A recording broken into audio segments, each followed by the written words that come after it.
Le sabbat dernier, on nous a rappelé que la résilience était le fait que quelqu'un puisse se remettre rapidement de la maladie, de la dépression, de l'adversité ou des choses semblables. C'est l'optimisme. Alors, pour ceux qui ont reçu les manuels de la préparation de cette semaine de prière, à quoi est-ce qu'on a comparé la résilience sur la page de garde du manuel? C'est quel animal que l'on a mis? Un éléphant. Bon, alors, juste pour la petite histoire. Savez-vous que tous les grands mammifères terrestres sont végétariens? Végétaliens, en réalité, ils ne mangent que des herbes. Et ça, c'est assez intéressant. Alors, pourquoi est-ce qu'on écrit l'éléphant comme exemple de résilience? Pourquoi? Un animal comme cela, mastodonte énorme, pourquoi est-ce qu'on le cite comme symbole de résilience?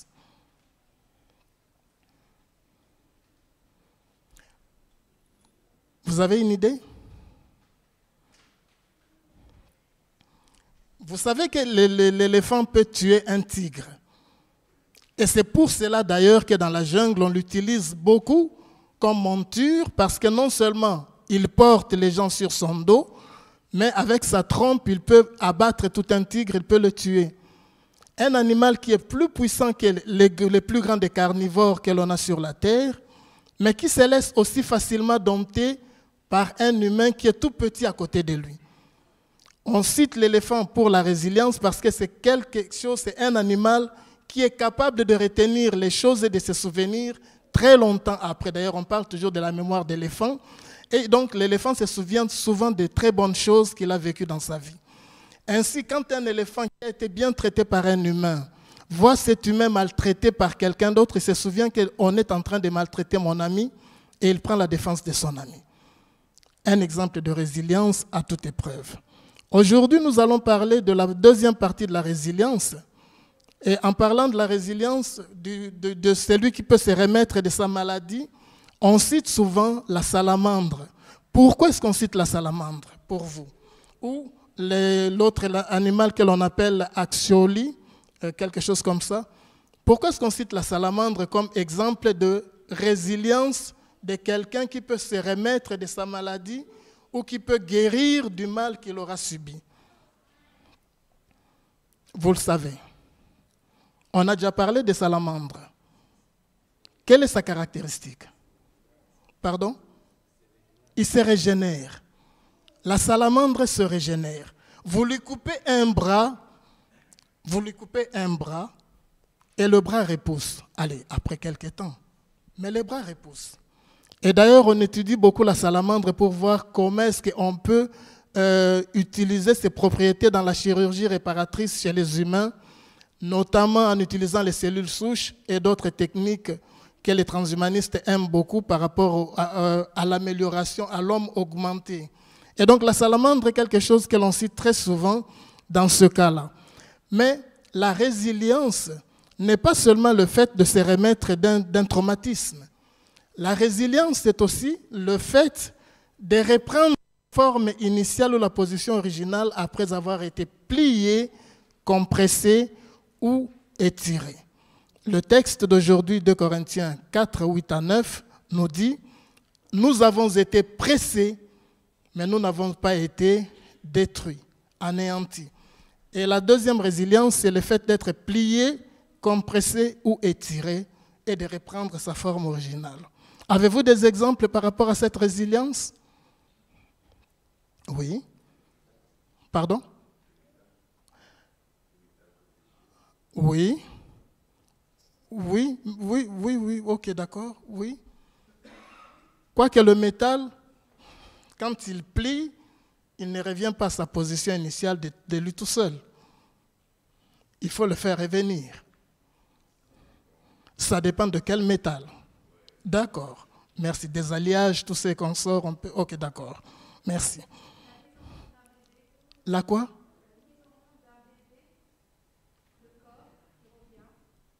La mise au monde d'un bébé. Ah oui, tout à fait. Tout à fait. Tout à fait. Encore que là aussi, on aide un peu le corps à revenir. des massages, de l'eau chaude, en fait, tous ces genres de choses, hein, de la kiné. On aide le corps à revenir. Mais il y a des choses qui reviennent sans qu'on les aide. Vous connaissez les roseaux? Quand le roseau est frappé par la tempête Eunice que nous sommes en train de vivre ici en Belgique ces derniers temps, est-ce qu'on l'aide à revenir? Le roseau plie et après, qu'est-ce qu'il fait? Il revient. Vous connaissez le bambou? Savez-vous pourquoi on utilise le bambou souvent dans des zones d'érosion?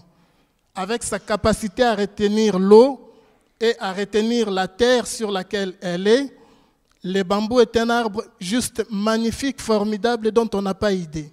Il est flexible à souhait et on peut en fabriquer des choses aussi inimaginables que des échafaudages, des grands buildings pour quand on construit des immeubles à plusieurs étages. La force d'un acier dans le corps d'une douceur inexprimable. Les bambous ou les roseaux. Nous sommes pressés de toutes parts, mais non écrasés, inquiets, mais non désespérés.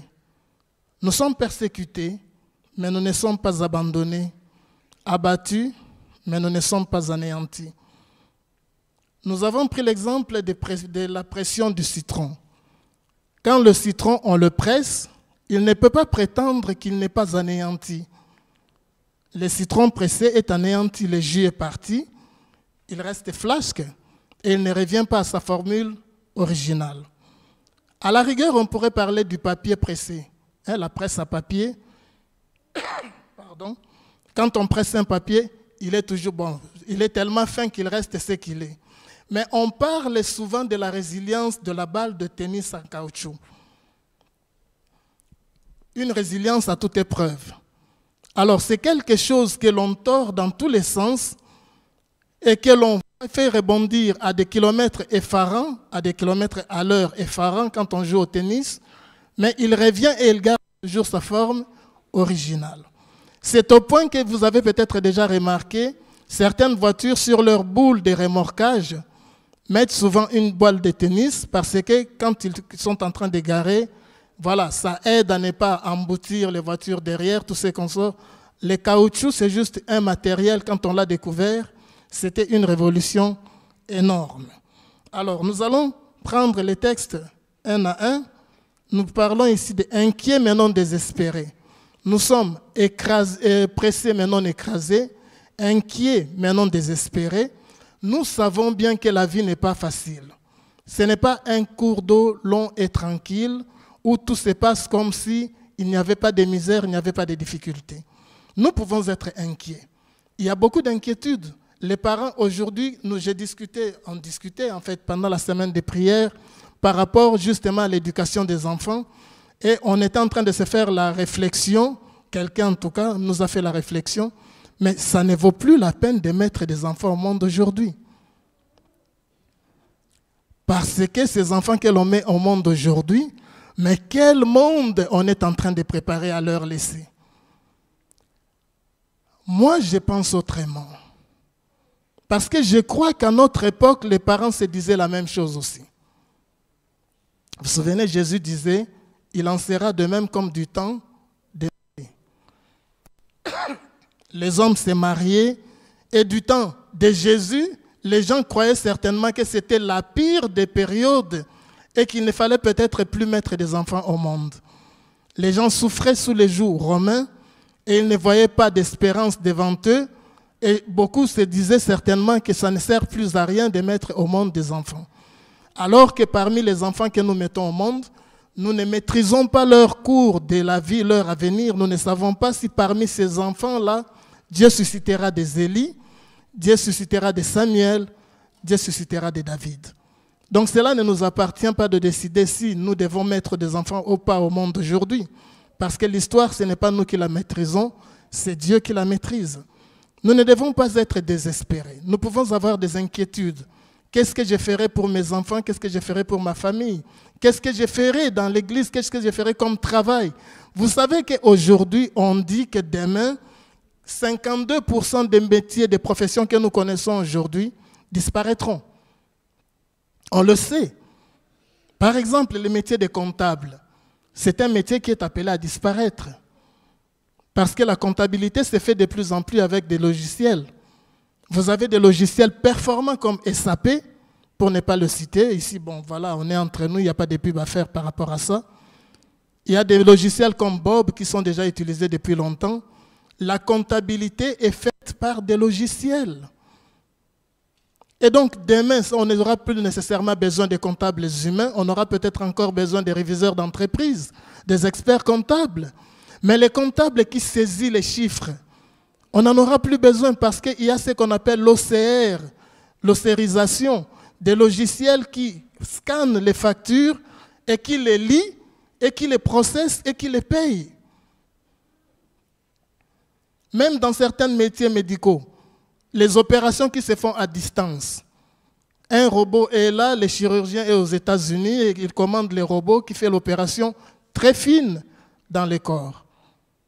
On aura besoin peut-être des spécialistes. On sait qu'il y a des métiers qui disparaîtront. Et pourtant, si je demande ici qui fait quoi comme étude, on ne fait pas nécessairement des études d'astrophysique.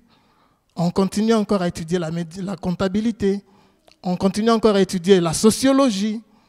On continue encore à étudier des métiers qui pourtant n'existeront peut-être plus demain parce que de toute façon, notre vie est cachée en Christ. Ce n'est pas nous qui maîtrisons tout cela. Persécuté, mais non abandonné. Alors la persécution, c'est le fait juste de soumettre quelqu'un à des conditions dégradantes, à des situations de traitement injustes, à des traitements mauvais, violents, pour l'amener peut-être à changer de comportement et à faire ce que l'on veut qu'il fasse d'autrement.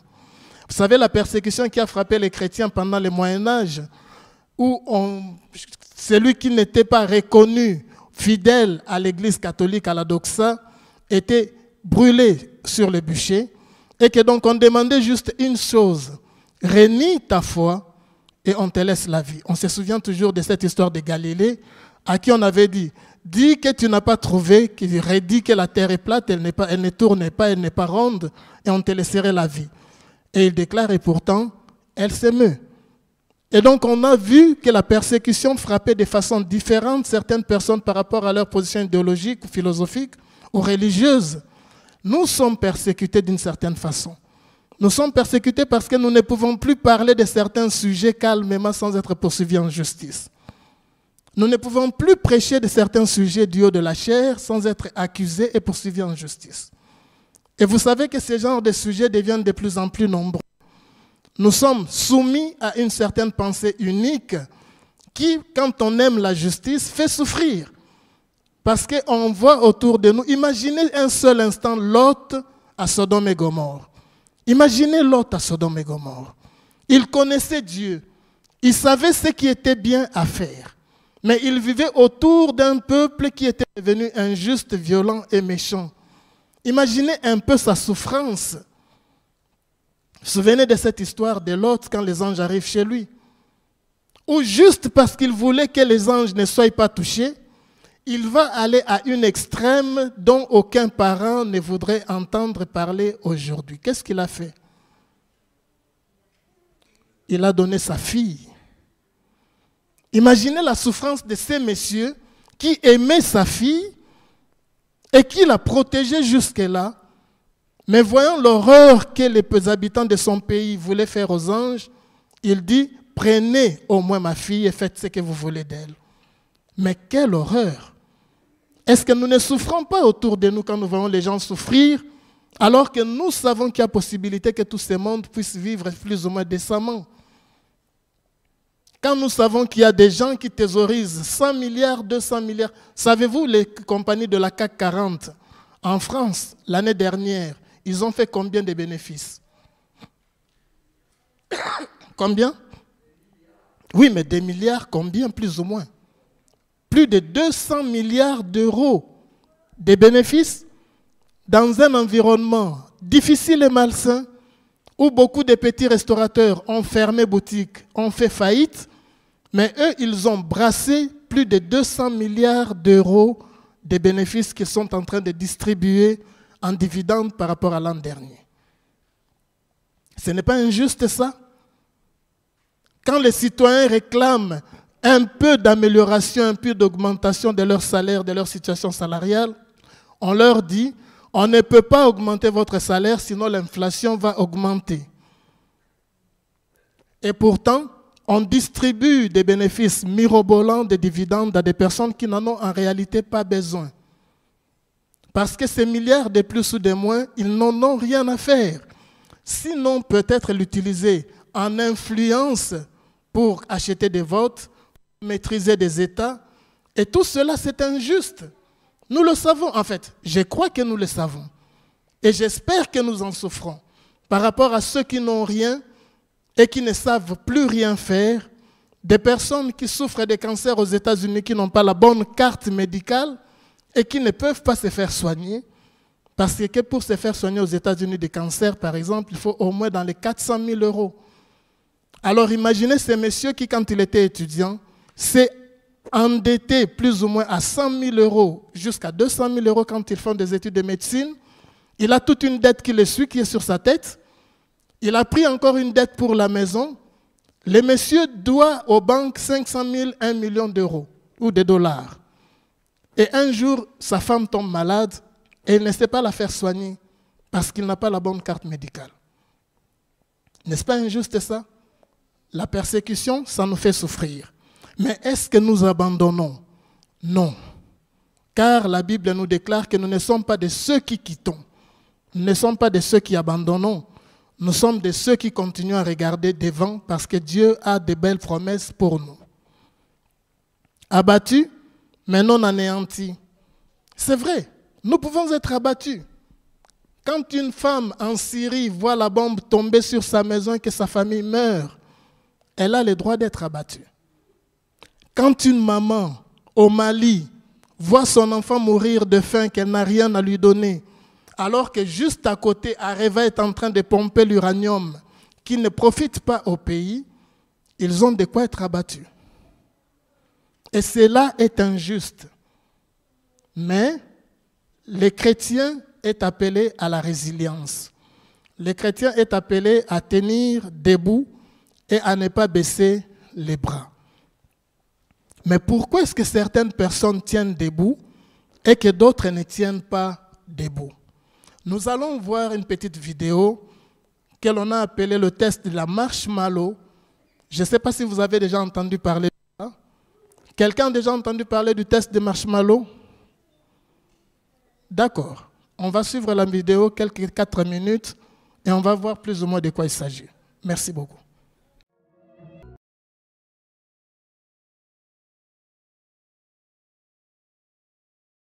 On a considéré que ces tests étaient de la violence faite aux enfants. Tenter des pauvres enfants avec une guimauve, c'est juste méchant. Mais est-ce que vous avez compris de quoi le test faisait part, de quoi il s'agissait dans le texte? De quoi il s'agit en fait, en réalité? Pardon? Résistance, patience, Galates 5, 22. Car le fruit de l'esprit, c'est l'amour, la joie, la bénignité et la tempérance. La patience et la tempérance. Mais est-ce que nous croyons que ces choses se donnent juste comme ça, la patience et la tempérance viennent juste comme ça dans la vie de quelqu'un? Non. Et ça ne vient pas nécessairement seulement de l'enfance. Il est vrai que les psychologues disent qu'avant 3 ans, les enfants, c'est là qu'il faut modeler, formater le cerveau des enfants. Avant 3 ans.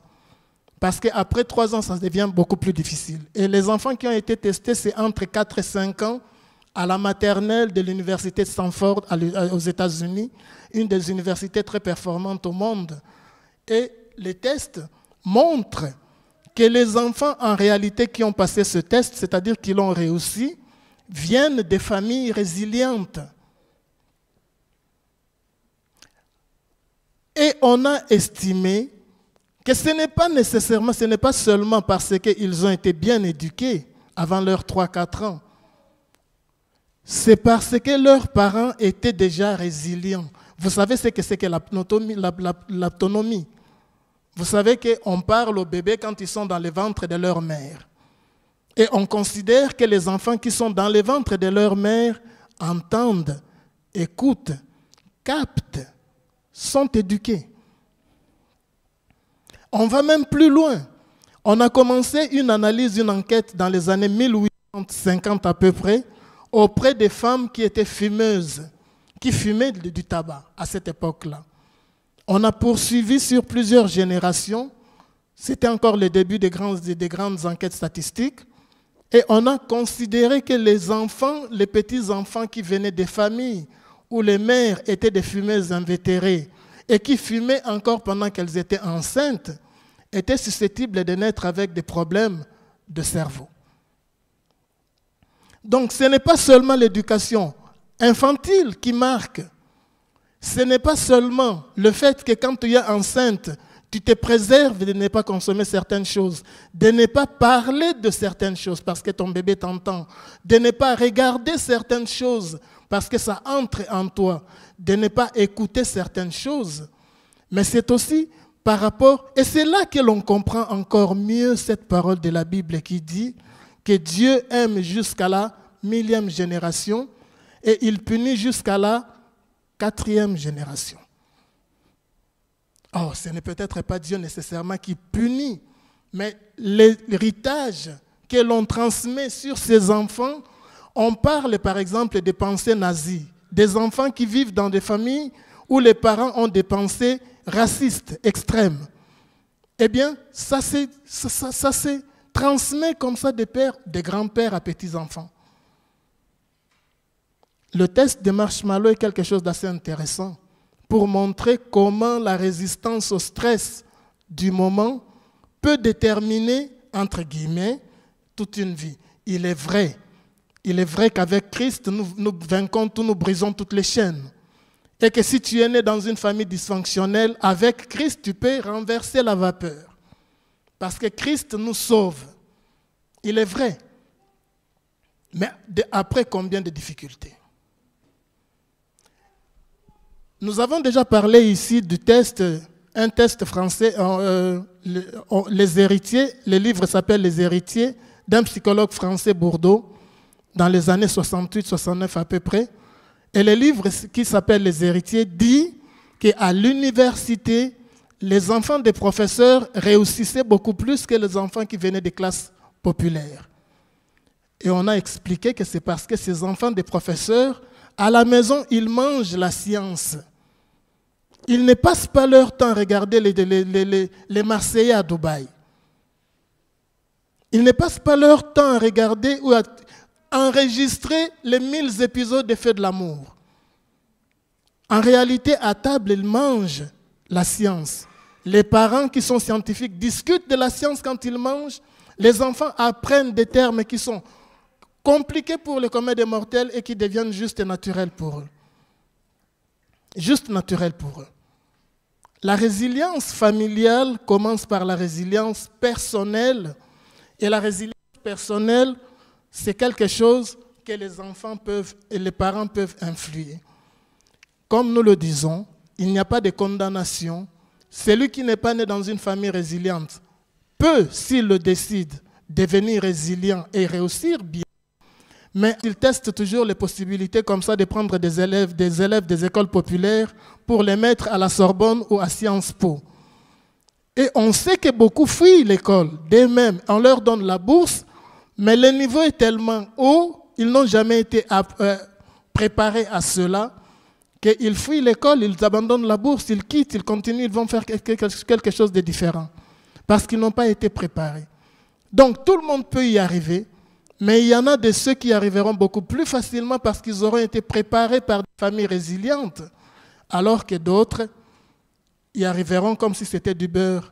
Vous avez déjà entendu quelqu'un vous dire, pour les examens, je n'étudie pas particulièrement, je lis et puis je vais passer mes examens et j'ai réussi. Souvent, c'était les gamins qui dérangeaient les autres à l'école. En classe, il est là en train de déranger les autres et les autres suivent les mouvements croyant qu'ils sont comme lui. Mais lui, il est tellement bien, tout est facile pour lui. Quand il rentre à la maison, il lit, et le lendemain, il passe son examen, il réussit. Et ceux qui l'ont suivi doivent relire 4 à 5 fois avant de comprendre, et ils échouent. La résilience. Les fruits de l'esprit, c'est l'amour, la joie, la paix, la patience. La patience qui vient du verbe pati, du latin pati, souffrir. Et qui a donné le mot la passion du Christ? La passion que nous croyons être l'amour fort, mais en réalité la passion c'est l'amour qui souffre. La passion c'est l'amour qui souffre, c'est l'amour du parent qui souffre, qui ne dort pas la nuit parce que son enfant est malade. C'est l'amour du conjoint qui souffre parce que son conjoint a des difficultés au travail.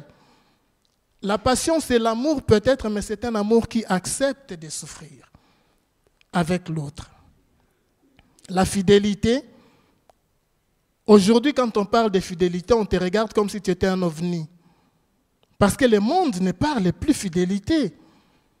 Si tu as des problèmes de fidélité, tu vas chez le psychologue, il va te dire « carpe diem ». Saisis l'instant, le jour, profite, parce que tu n'as qu'une seule vie. Et ce langage entre de plus en plus dans les milieux chrétiens quand on dit tu n'as qu'une seule vie. On dit cela à des personnes qui prient Dieu et qui disent merci pour la vie éternelle. A-t-on qu'une seule vie? Et nous nous laissons modeler comme ça par les pensées du monde. La tête qui enseigne justement aux autres à comprendre ce dont ils ne savent rien. La douceur et la tempérance. Et la tempérance. C'est ici, par exemple, quand on dit les adventistes ne consomment pas certains produits, parce que la tempérance, nous la définissons comme le fait de s'abstenir de tout ce qui est dangereux et réduire tout ce qui n'est pas nécessaire. Et quand on regarde beaucoup de choses qui sont dangereuses, dont on s'abstient, on se dit, heureusement que je m'en abstiens. Heureusement que je m'en abstiens. Je vous exhorte donc, frères, par les compassions de Dieu, compassion, passion, souffrance, cum pati, souffrir avec, Dieu qui souffre avec nous, Jésus qui pleure parce que le peuple pleure à cause de Lazare. Dieu donc, je vous exhorte, par les compassions de Dieu, à offrir vos corps comme un sacrifice vivant. Est-ce que le mot sacrifice est encore à la mode aujourd'hui? C'est un mot qui est devenu has-been. Tu vas dire, je me sacrifie pour ma famille. Mais tiens, tu es quoi toi? Pourquoi tu dois te sacrifier pour les autres? Mais c'est ce que les parents font tout le temps pour leurs enfants. Ne vous êtes-vous jamais sacrifié pour vos enfants? Vous ne faites que ça tout le temps, sans savoir si l'investissement va produire un jour.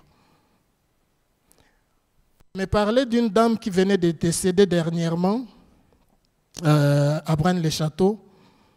Elle avait un fils et le fils avait 2 garçons. Le fils est mort, la mère était toujours vivante, son fils est décédé et les 2 garçons sont encore en vie. L'un des garçons était proche parce que la dame est décédée aujourd'hui, était proche à cette dame.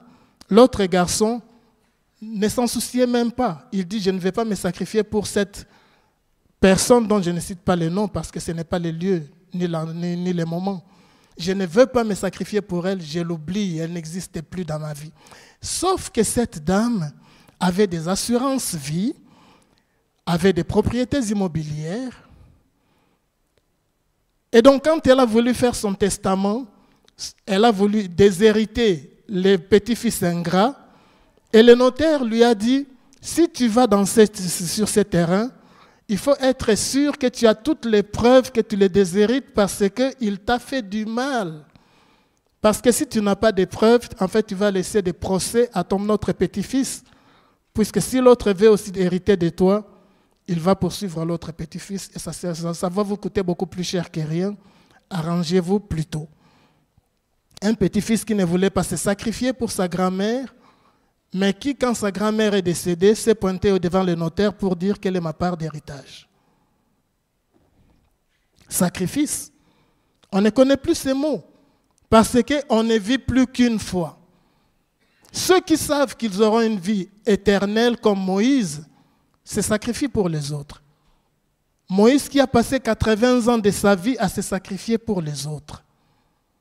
40 ans dans le désert en attendant, 40 ans dans le désert de Madian auprès de Jéthro en attendant, 40 ans dans le désert avec les peuples et il n'entre même pas dans la terre promise.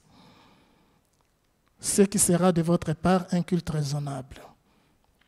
Ne vous conformez pas au siècle présent, mais soyez transformés par le renouvellement de votre intelligence, afin que vous discerniez quelle est la volonté de Dieu, ce qui est bon, agréable et parfait. Le renouvellement de votre intelligence. Il y a des fois, quelquefois, je retrouve les textes bibliques et je me dis, mais oui, là je les comprends mieux. Quand on nous dit dans la Bible, mon peuple meurt à cause de son ignorance. À quoi nous pensons généralement? À quoi vous pensez quand on dit mon peuple meurt faute de connaissances? De quelle connaissance il s'agit? Biblique. Biblique. Mais crois-tu que la personne qui est diabétique, qui mange de la graisse, mourra à cause de son ignorance? Est-ce biblique? Oui, oui, quelque part, parce que la réforme sanitaire est biblique. Oui, mais combien de fois ne dissocie-t-on pas la santé du salut? Pourtant, la santé et le salut, en hébreu, c'est le même, en grec, c'est le même mot sozo. Sozo, c'est sauver. Quand on dit ta foi t'a sauvé, on utilise le mot sozo. Et quand on dit ta foi t'a guéri, c'est le même mot sozo. La santé et le salut, c'est le même mot sozo en grec. Mais on dissocie tellement cela, quand on ne mange pas certaines histoires, on se dit c'est juste pour la santé, mais c'est peut-être aussi pour la santé spirituelle. Parce que quand on mange bien, on est aussi bien dans son corps et dans sa pensée, et on est beaucoup plus disponible pour les autres. Mon peuple meurt à cause de son ignorance. L'ignorance peut être de tout. C'est l'ignorance de savoir que si je touche l'électricité, ça peut me tuer. Connaître, c'est quelque chose de très très bien pour celui qui sert l'Éternel. Par la grâce qui m'a été donnée, je dis à chacun de vous de n'avoir pas de lui-même une trop haute opinion, mais de revêtir des sentiments modestes selon la mesure des foi que Dieu a départi à chacun. L'humilité. La résilience marche avec l'humilité dans un homme, dans une personne. On n'est pas là à se mettre devant et à dire « je suis le meilleur de tous ». Il ne s'agit pas de ça. Et d'ailleurs, Christ nous donne l'exemple. Il dit que celui qui veut être le maître soit le serviteur de son prochain. Alors, il ne s'agit même pas d'être le serviteur pour se dire « je suis serviteur parce que je veux devenir le maître ». C'est de la manipulation.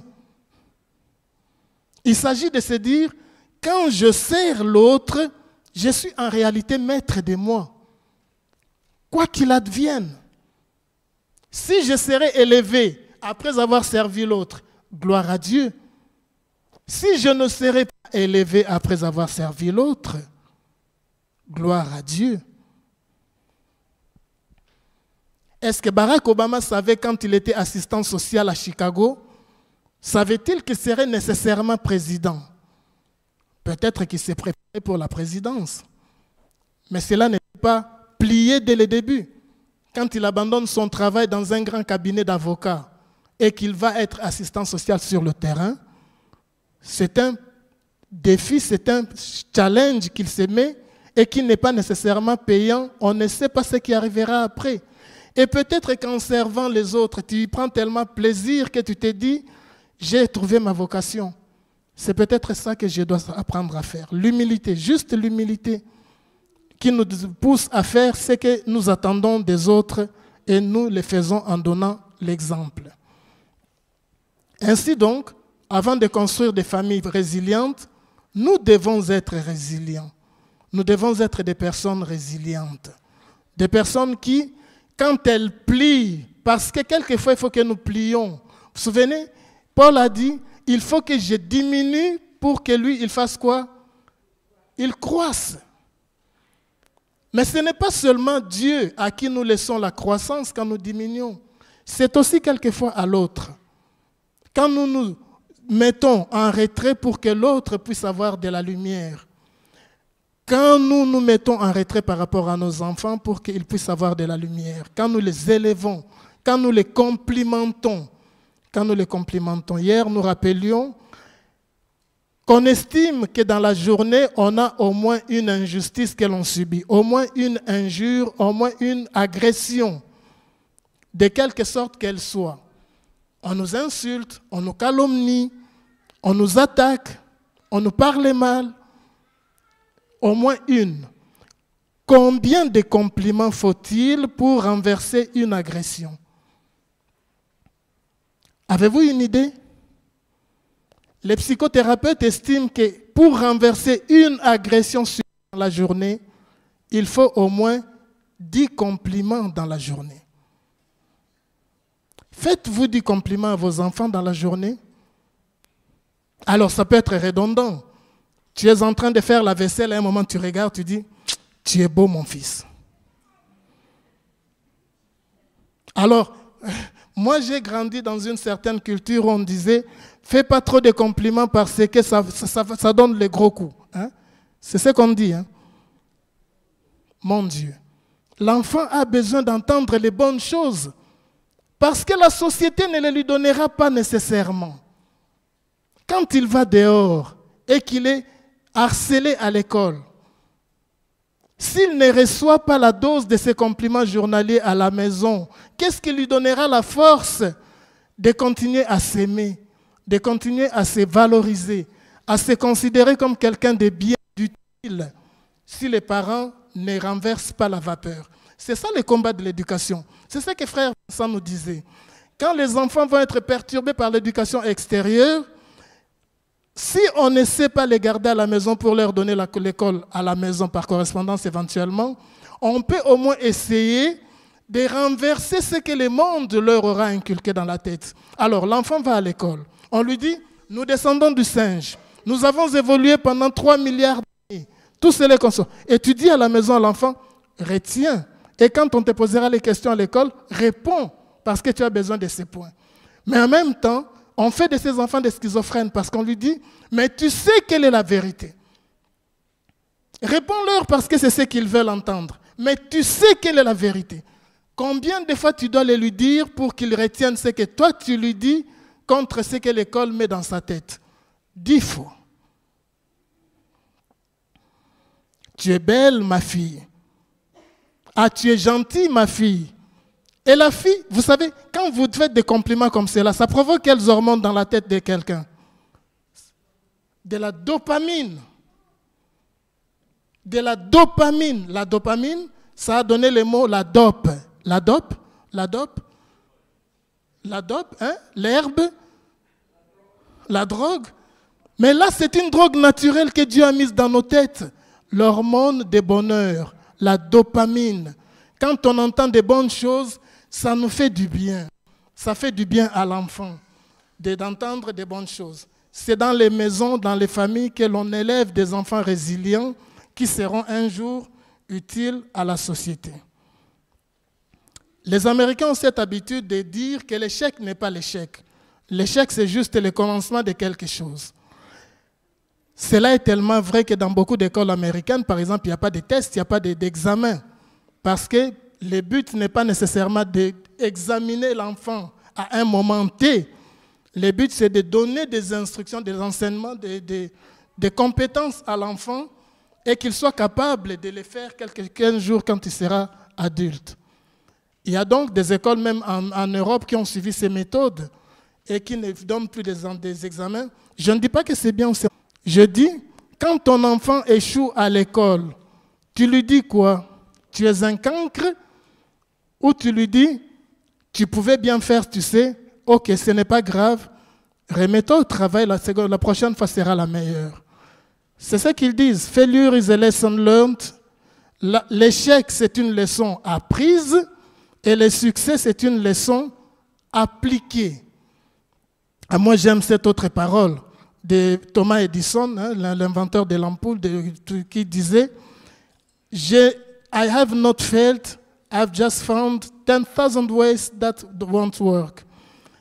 Il a essayé, on affirme qu'il avait fait 10 000 tests avant que son invention fonctionne. Et lui, il dit, mais je n'ai pas échoué 10 000 fois. J'ai juste trouvé 10 000 autres façons qui ne pouvaient pas fonctionner. Et à la 10 millième et une fois, j'ai trouvé les trucs. Vous savez, vous connaissez combien d'inventions sont dues à des échecs ou à des accidents, à des erreurs. La dynamite, par exemple, Alfred Nobel. Comment est-ce qu'il a fabriqué la dynamite? Parce que la poudre était explosive. On ne savait pas la gérer. À une époque industrielle, on avait besoin de la poudre, de l'explosion pour casser des montagnes, construire des rails. On ne savait pas la gérer parce que quelquefois, tu transportais la poudre avec toi, elle touchait quelque chose, poup, tu étais parti avec. D'ailleurs, dans les expérimentations qu'il faisait dans leur laboratoire avec son père, son frère Émile est mort de l'explosion. En testant tous ses consorts, pop, ça a explosé, son frère est mort. Un jour, il a pris de la nitroglycérine, il l'avait en main et elle est tombée. Et le gars, il est sous stress, ça va exploser. Ça n'explose pas. C'était tombé sur un roc sédimentaire, et il a compris que ces rochers sédimentaires neutralisaient la capacité d'explosion de la poudre. Et c'est comme ça que la dynamite est née. Une erreur. Alors, un autre jour, il était en train de dormir, il s'était coupé les doigts, et son doigt, comme il était blessé, il avait mis un certain produit à son doigt pour se guérir. Et par mégarde, il avait touché de la nitroglycérine. Et il avait compris que ces produits neutralisés, et c'est ce que l'on a appelé, après quand il a mis la nitroglycérine dans la gomme, on a appelé ça du plastique. Hein? Plastiquer un endroit, c'est le dynamiter avec de la dynamite qui était gommée dans du plastique. Des erreurs qui ont fait la fortune de quelqu'un. Les erreurs sont mauvaises peut-être, mais il faut encourager quand l'erreur arrive dans une famille pour dire tu n'es pas le plus cancre. Tu as fait 3-4 fois des tests d'automobile sans avoir ton permis, ce n'est pas grave. Dans le monde, il y a au moins 2 milliards de gens qui conduisent. Crois-tu qu'ils sont plus intelligents nécessairement que toi? 2 milliards au moins de gens qui conduisent. S'ils ont pu l'avoir, tu l'auras un jour aussi. Un jour, tu l'auras aussi. Alors, comme nous l'avons dit, c'est dans un bouquin de 200 pages, il y a beaucoup d'idées, mais nous en avons retenu quelques-unes qui font des familles résilientes. Quelques-unes, on nous propose que les familles résilientes ont Dieu au centre. Elles ont conscience que tout tient par Dieu et que rien sans Dieu ne tient. Dieu est au centre des familles résilientes. Ça ne veut pas dire qu'ils ne se disputent pas. Ça ne veut même pas dire qu'ils sont toujours d'accord sur l'interprétation donnée au texte biblique. Ça veut dire que quand ils ne se comprennent pas par rapport à un texte, ils disent quoi? Prions. Dieu va nous éclairer. Lisons. Nous finirons par comprendre. C'est Dieu qui les promet dans Daniel. Garde de sceller ces textes. Dans les temps derniers, les gens auront de l'intelligence et ils comprendront. Si Dieu l'a promis, il a promis aussi pour vos familles.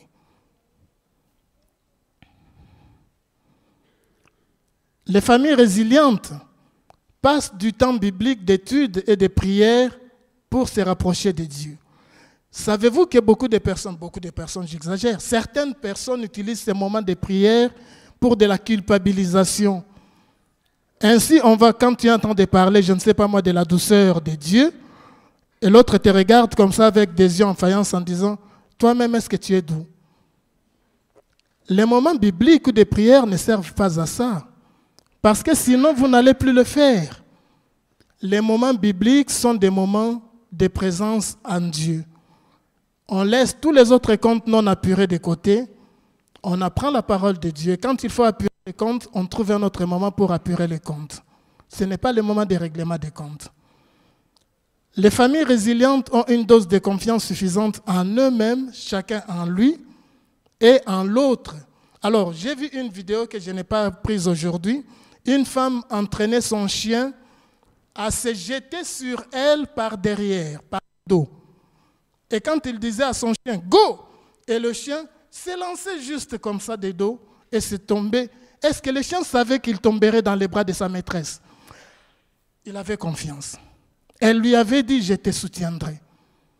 Les familles résilientes ont confiance en elles-mêmes, c'est-à-dire « J'ai confiance en moi, je ne crains pas que tu me fasses du mal ».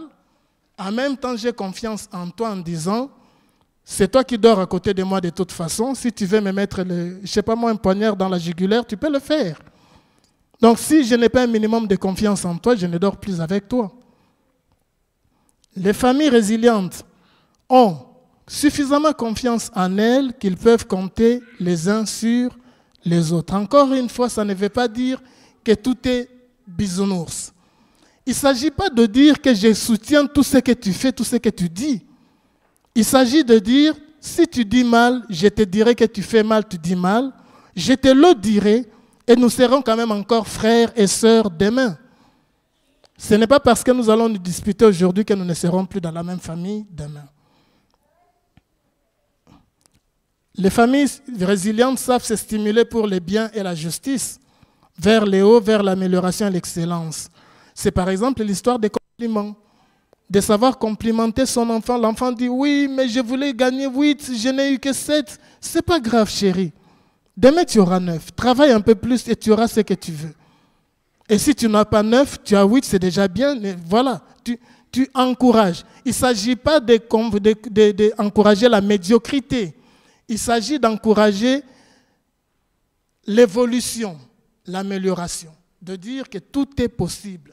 Si les autres ont pu le faire et ils n'ont pas de cerveau qui viennent d'ailleurs, tu pourras aussi le faire. Après, souvenez-vous, nous avons toujours dit, tu ne vas pas demander à un poisson de grimper sur un arbre. Si ton enfant est beaucoup plus fort dans les langues, ne le mets pas dans les sciences exactes. Bien entendu, même s'il peut y arriver, comme on a dit, mais il y arrivera beaucoup plus difficilement. Pourquoi le torturer s'il peut faire plus facilement ce dont il est doté? Donc, il ne s'agit pas non plus de vouloir faire de nos enfants ce qu'ils ne sont pas. Il s'agit de les encourager à exceller dans ce que nous avons découvert qu'ils sont. Et enfin, les familles résilientes sont des familles qui savent pardonner, qui savent guérir leurs blessures ensemble pour rebondir et repartir telles des balles de tennis. Vous souvenez-vous de l'histoire de la fille de Saül, la femme de David? Vous la reconnaissez? Vous savez, quand Saül voulait tuer David, qu'est-ce qu'elle avait fait, cette fille? Pardon? Elle a? Mais elle avait fait comment? Oui. Oui. Et elle a mis à ses côtés une statue. Elle a dormi avec une statuette pour tromper les gardes de son père. Entre-temps, David avait fui dans le désert. Est-ce que vous vous souvenez de l'histoire quand David veut ramener l'arche de l'Alliance à Jérusalem? Qu'est-ce qu'elle a fait, la femme? La femme qui aimait David au point de mettre sa propre vie en danger par rapport à son père et qui l'a aidé à fuir. Qu'est-ce qu'elle a dit à David quand David dansait devant l'arche de l'Alliance? Vous vous souvenez? Elle s'est moquée. Est-ce que David s'est séparé de cette femme? Les familles résilientes savent pardonner et savent continuer la route ensemble. Vous vous souvenez de la femme de Job? Tout ce qu'elle lui a dit quand il souffrait. Est-ce qu'on nous dit quelque part dans la Bible que Job s'est séparé de cette femme? Et nous avons plein d'exemples comme ça dans la Bible des familles résilientes. Elles ne sont pas parfaites, ces familles résilientes. Elles sont juste conscientes de leurs faiblesses et elles se laissent entre les mains de Dieu. Nous sommes pressés de toutes parts, mais non écrasés, inquiets, mais non désespérés, persécutés mais non abandonnés. Nous sommes abattus mais non anéantis. Nous souffrirons, vous souffrirez. Personne ne doit jamais vous promettre que quand vous entrez dans un mariage, je regarde mes beaux et jeunes amis ici devant moi, que tout ira bien. Vous vous prendrez des coups de tête. Entre vous déjà, mais aussi par rapport aux autres qui ne comprendront pas nécessairement vos choix de vie. Il ne nous a pas promis que ça sera facile, Dieu. Mais il nous a dit qu'avec lui, nous pourrons cheminer. Et c'est ici que nous allons, très vite, on passe ici, ce n'est pas grave, mais vous vous souvenez donc du test de la Guimauve, on a déjà analysé et débattu par rapport à ça. Il y a ce texte de Philippiens 4, 11, 12 qui dit « J'ai appris à être content de l'état où je me trouve ». Alors, quand on dit content, nous comprenons ça avec le terme de français actuel en disant content, joyeux, heureux. Non, content, ce n'est pas ça. Être content, c'est se contenter d'eux, c'est suffire d'eux. C'est-à-dire accepter la situation dans laquelle on est. Ça ne veut pas dire qu'on ne travaille pas pour en sortir. Mais il dit, j'ai appris à être content de l'état où je me trouve. Je sais vivre dans l'humiliation. Quand il faut vivre dans l'humiliation, je sais vivre dans l'humiliation. J'entends autour de moi qu'il y a des gens qui parlent mal de moi d'une certaine façon. Je n'en ai cure, je sais vivre avec ça, et je sais vivre aussi dans la gloire. Je sais vivre dans l'abondance. Et tout, en tout et partout, j'ai appris à être rassasié et à avoir faim, à être dans l'abondance et à être dans la disette. J'ai faim, je glorifie Dieu. Je suis abondant, je glorifie Dieu et je partage. La résilience personnelle. C'est un état d'esprit qui ne dépend nullement des circonstances, mais qui dépend de ce que nous avons à l'intérieur, parce que c'est de l'abondance du cœur que la bouche parle. Et il dit au verset 13, « Je puis tout, alors tout, et pourtant nous savons qu'il a été arrêté, qu'il a été envoyé à Rome, qu'il a été mis en prison et qu'il est mort à Rome, mais il se permet encore de dire, « Je puis tout, par celui qui me fortifie. » Parce que quoi qu'il arrive à l'extérieur de moi, vous n'avez pas accès à mon esprit, vous n'avez pas accès à ma décision, à ma conscience. Je peux tout vous donner, mais ça, vous ne pouvez pas y avoir accès, et ça me donne la force que je suis, la dignité que je suis. Des familles pareilles subiront des affronts extérieurs, mais elles feront front ensemble. Quelquefois, elles subiront des affronts intérieurs aussi, mais elles feront toujours front ensemble. Et les enfants qui seront nés, qui seront grandis dans des familles pareilles, auront appris la fidélité, auront appris que l'on peut compter les uns sur les autres, auront appris qu'en face des difficultés, on ne fuit pas, on recule peut-être pour mieux sauter, mais on attaque la chose ensemble avec les autres. On ne fuit pas, on n'abandonne pas. Et alors, nous parlions des gens qui connaissent Dieu. Nous allons clôturer cette partie de la prédication avec un témoignage dont vous avez peut-être entendu parler cette semaine. Mais c'est un témoignage de plus ou moins 50 minutes. Nous n'en prenons que 4 minutes. C'est un document inédit. Pour la toute première fois, une reine, Paola, se confie sur les grands moments de sa vie. À quoi est-ce que vous rêviez étant petite? Vous rêviez d'être princesse?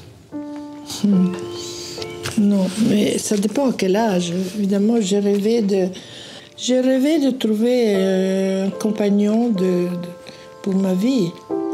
On la connaissait timide, plutôt en retrait. Ici, on la découvre entière. Pendant 1h30, elle raconte et se livre. Son enfance en Italie, sa rencontre avec Albert, mais aussi les moments plus difficiles. Qu'est-ce qui a fait, selon vous, qu'à un moment donné, vos chemins se sont séparés?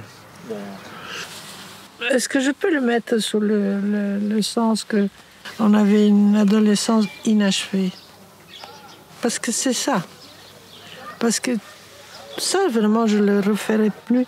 Mais en même temps, toi, tu tenais à moi et moi, je tenais à toi. Ces confidences, c'est cet homme qui les a recueillies. Un travail de 2 ans et demi à saisir le plus intime d'une vie presque accomplie. J'étais très étonné dès le départ par la modernité, la franchise de leurs propos. C'est de se dire on est comme on est, on l'assume, on a eu des difficultés dans notre vie, mais aujourd'hui on voudrait en parler honnêtement, sincèrement et avec beaucoup d'humanité. Pas de sujet tabou, mais pas un mot sur Delphine. La reine Paola estime que ce n'est pas son histoire. Son histoire qui, malgré les apparences, est loin d'être un conte de fées. Moi, j'étais pas heureuse. Pendant 10 ans, j'étais absolument pas heureuse du tout.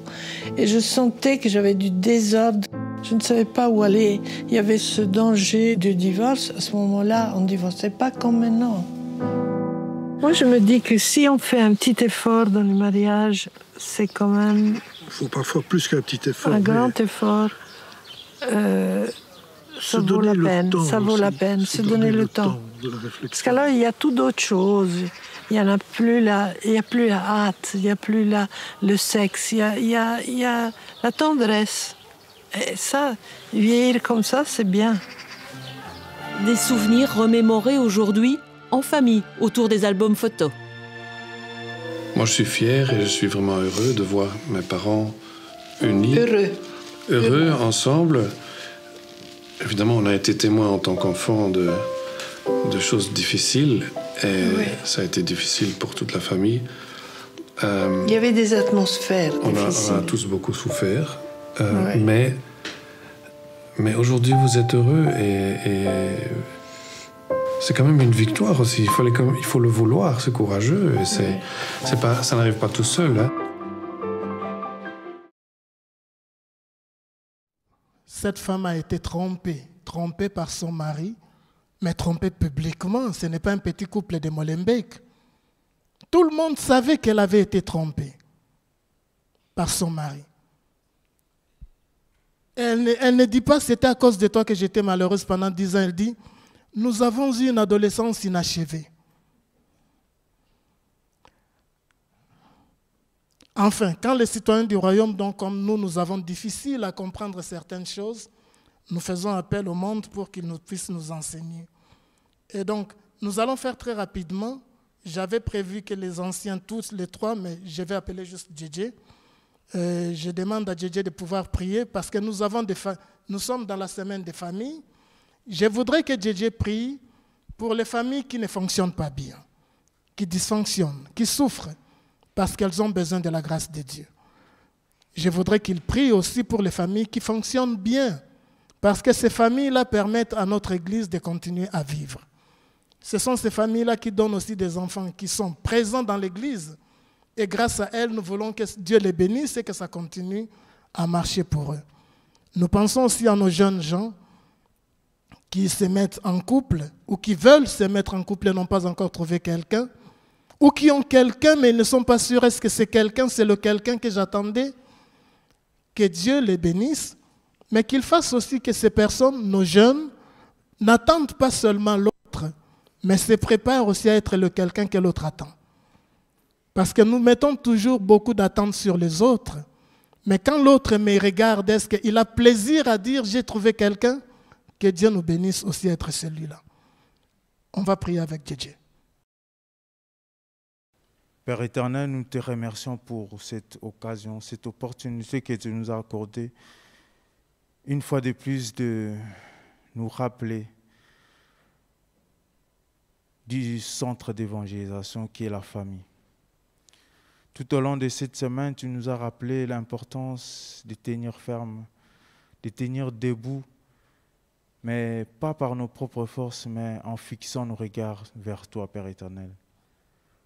Oui, Papa, nous venons devant ta face, ô Dieu de gloire, remettre nos familles et des couples qui passent par des difficultés, qui passent par des questionnements, qui passent par des doutes, qui passent par des angoisses, Père éternel. Oui, Papa, toi, tu es capable, Père éternel, de recréer, de régénérer des choses comme nous avons vu à travers cette salamance, Père éternel. Tu es aussi capable, Père éternel, de refonder nos foyers, de refonder des familles brisées, Père éternel, Dieu de gloire. Oui, Papa, nous vivons dans un monde où la réalité fait face à ta vérité.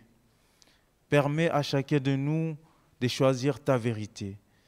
Même si cette réalité est difficile, cette réalité nous pousse à se questionner, Père éternel, mais puissions-nous toujours regarder vers toi et dire comme Job, mon Rédempteur est vivant et il s'élèvera les premiers, les derniers.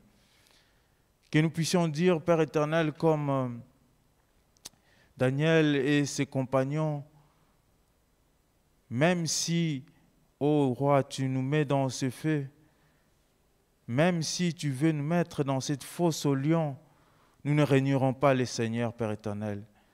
Puissions-nous continuer, Père éternel, à tenir ferme dans nos foyers, afin que le monde puisse voir que toi, tu es le Dieu puissant, Père éternel. Oui, Papa, donne à chacun de nous la priorité, la force de mettre ta parole comme prioritaire dans nos familles, Père éternel. Oui, Papa, comme tu as fait en envoyant Jésus-Christ, qui nous permet de transformer nos cœurs de pierre en ces cœurs remplis d'amour, Père éternel. Puissions-nous avoir des mots doux, des mots d'encouragement envers notre époux, notre épouse, nos enfants, Père éternel, afin que nous puissions grandir et surtout, Père éternel, vivre cette vie éternelle sur terre, Père éternel.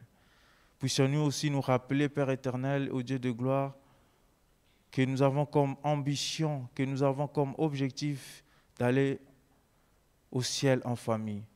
Raison pour laquelle nous devrions travailler jour après jour avec joie et bonheur, Père éternel. Papa, interviens puissamment au sein de nos familles qui passent par l'épreuve en ces moments, Père éternel.